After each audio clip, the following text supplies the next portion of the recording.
Amerikadan olib keltirilgan Malibu 2 so'ragan ukalarimiz uchun maxsus.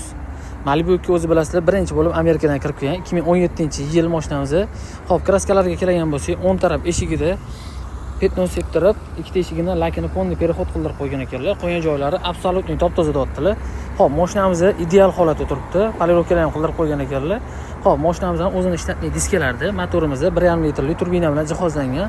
Xo'p, oldilar bo'ylarimiz ham butun. Bitta mana shu joyda kichkinagina tochka ko'rdik. Mashinamizda bezluk, qirilgan chizilgan joylarini ko'rmadik. Bitta mana shu bagajida kraska to'lg'izilgan joyi bor ekan. Hatto kunduzi bilinmaydi deyaptilar. Xo'p, mashinamizning salon qismini ko'ramiz.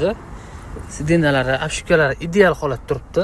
Probegi bo'lsa 202 ming bo'lgan ekan, halol o'ziniki deyaptilar.